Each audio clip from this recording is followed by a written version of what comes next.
El diálogo efectivamente tiene detractores en todas partes. Los tiene en el movimiento estudiantil.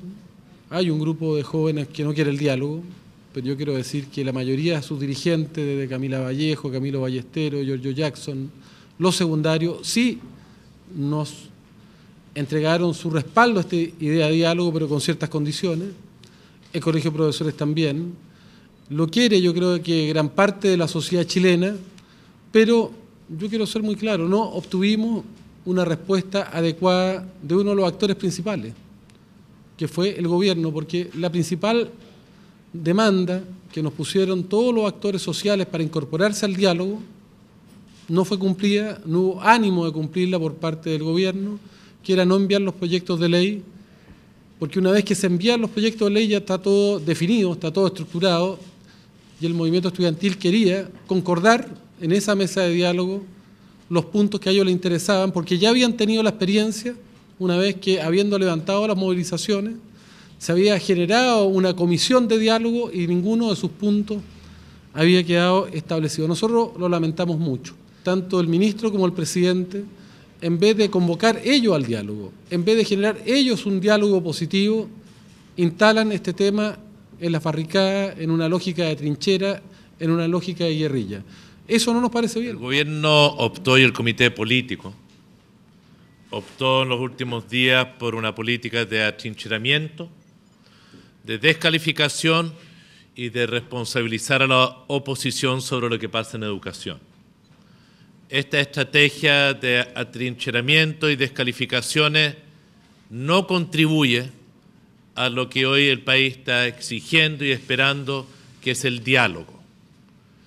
Esta posición de descalificación y de responsabilizar a la oposición de los males de la educación es no hacerse cargo del problema que está viviendo el país. Y en eso queremos llamar al Ejecutivo a tener liderazgo, a entender que lo que se está pidiendo es abrir un espacio de conversación sobre los temas de fondo, que son dos hoy en día. El tema del financiamiento de la educación superior, porque es evidente que el anuncio del gobierno sobre los 4.000 millones de dólares no guarda relación alguna con lo que se necesita para una reforma educacional de fondo. Y dos, el debate sobre el lucro. Aquí hay una sociedad compleja que está emergiendo, tal vez como nunca antes. Y lo que no se quiere entender, incluso escuchamos a un ministro decir que lo que falta es un Longueira. Yo les quiero decir que este no es un problema como el que hubo durante el gobierno del presidente Lagos, donde un actor político se podía entender con el gobierno y resolver el problema. Este es un problema de la sociedad chilena. Nadie hoy día tiene las condiciones, sino el conjunto de la sociedad, para dialogar con el gobierno y resolver el problema. Esto no se resuelve unilateralmente.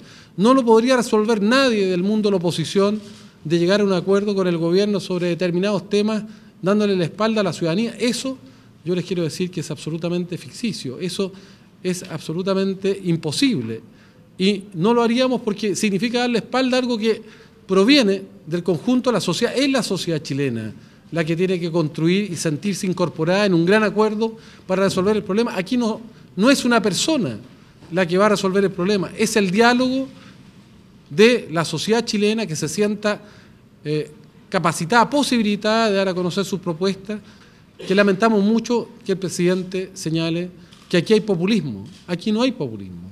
Populismo es cuando se usan los problemas de la gente para el solo interés político, pero sin ánimo de resolverlo. Y yo le quiero decir al presidente que la gran mayoría, tiene un gran interés en resolver los temas que está planteando el movimiento estudiantil.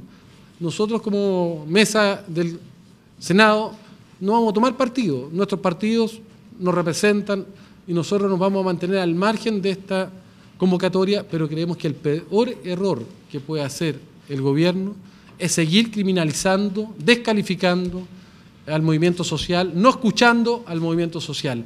Ayer tuvieron 1 millón de personas y no las escucharon.